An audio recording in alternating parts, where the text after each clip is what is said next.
السلام عليكم البنات، نتمنى تكونوا في احسن الاحوال يا ربي. كنشكركم بزاف بزاف على التعليقات الجميله اللي كتصيفطوا ليا، على اللايكات.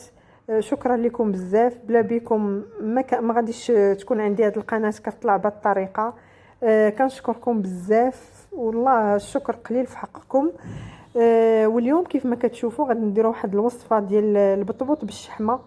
هاد الوصفه هي ديال حمات ديالي اللي كنتمنى لها الصحه والعافيه وطولة العمر. هي اللي علمتها ليا وكتجي لذيذه جدا، نتمنى تتبعوها معايا. شوفوا معايا المقادير حتى الاخر ان شاء الله.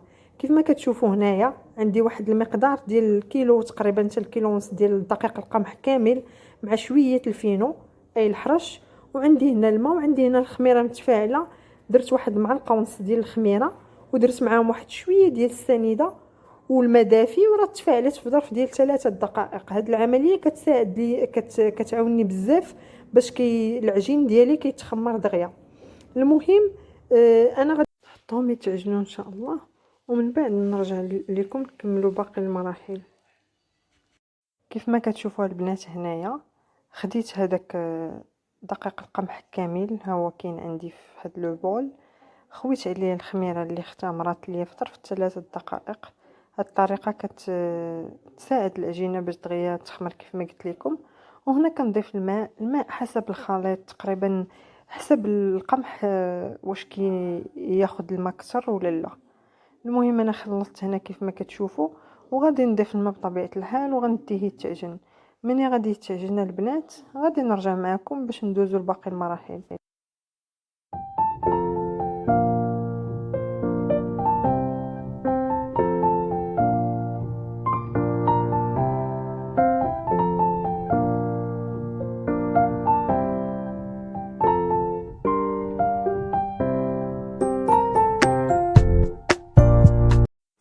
كما كتشوفوا البنات هنا عندنا باقي المقادير اللي غادي نقولهم لكم ان شاء الله.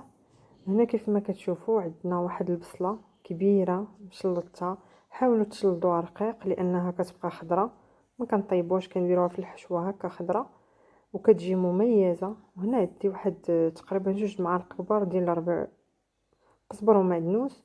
وهنا العطريه عندي هذا سكينجبير عرق، وعندي التحميره، وعندي الابزار، وعندي الخرقوم البلدي. 4 توابل اللي درت. وهنا كيف ما كتشوفوا شديت الشحمه وحكيتها في الحكاكه غليظه، يعني درت غير شويه ما درتش بزاف. تقدروا تعوضوه بالكفته، تقدروا تعوضوه بزاف الحوايج، كل واحد ويدير هذاك الشيء اللي بغى. وهنا عندي شويه ديال زيت العود. هنا كيف ما كتشوفوا خديت واحد الاناء باش ندير فيه هذا الخليط كله ديال البصله، كنضيفها هنايا. ومن بعد كنضيف باقي التوابل اللي عندي، ربيع ومعدنوس.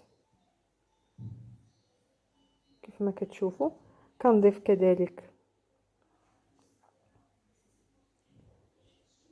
الشحمه اللي عندي ديال البقري،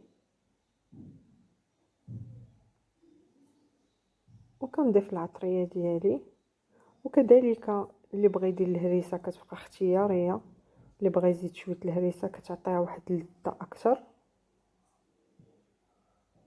وكنديروا كذلك زيت العود، وكنحاول نخلط مزيان، ومن بعد نرجع معكم ان شاء الله.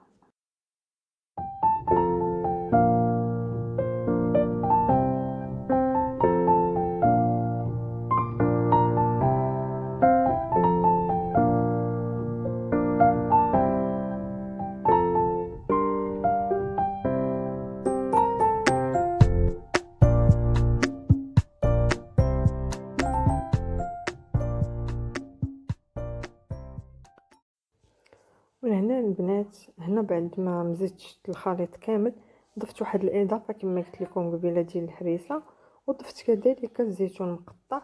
كما قلت لكم هادشي كيبقى اختياري. المهم انا ضفت هاد الاضافات ولكن راه جاو لذاذ بزاف، وخلطتهم كيف ما كتشوفوا. ومن بعد غادي نمشي نقاد العجينه ديالي ونرجع معكم. وهنا البنات كيف ما كتشوفوا مني خمرات ليا العجينه كنشدها وكنحاول نديرها نقسمها وندير على شكل كريات كيف ما كتعرفوا كاملين. ومن بعد كنبدا نشكل في كندخل الحشوه كيف ما غتشوفوا معايا. بقاو معايا ما تمشيو فين.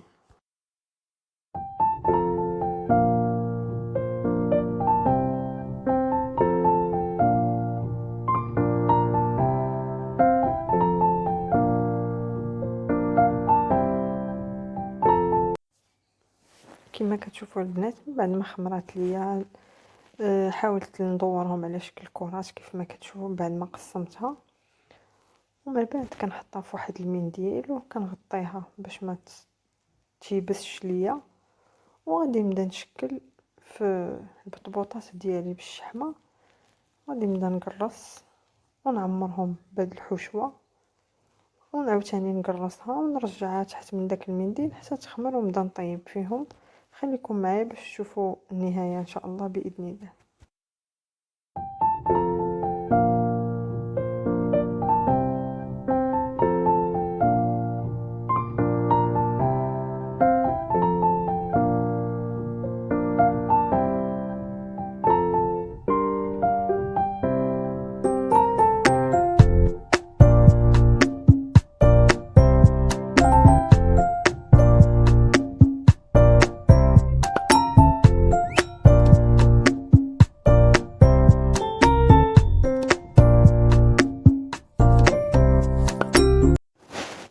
وهنا البنات كيف ما كتشوفوا اما كنقرصها بايديا ولا كندير لها بحال هاد المدلك باش نسرع الطريقه ديال التكراس. كل واحد كيقرص يعني بالطريقه اللي كتريحو وصافي وكنحطهم تما حتى كيخمروا. بعد البنات كنديروه يطيب. ملي كيخمر كنديروه يطيب. هاد اللقطه سمحوا لي مشات ليا. المهم كنديروه يطيب في المقله ومن بعد كندوزو للتقديم النهائي. هنا كيف ما كتشوفوا وصلنا للنهايه ديال لا فيديو ديالنا المسمن بالشحمه. عفوا البطبوط ديالنا بالشحمه واجد. ها هو كيجي لذيذ وزوين مكونات سهله وطريقه يعني جد جد سهله. حاولوا تعتمدوها. هانتوما كيف ما شفتوا قسمت معكم واحد الوحده باش كتشوفوا الحشوه كتجي بنينه ولذيذه وعامر. كنتمنى انكم توجدوه مع عائلتكم ووليداتكم. وما تنسوش الى عجبكم هذا لا فيديو تشتركوا في القناه ديالي وتفعلوا الجرس باش يوصلكم كل جديد. وما تنسونيش من اللايكات ديالكم والتعليقات الجميله ديالكم. وكنتمنى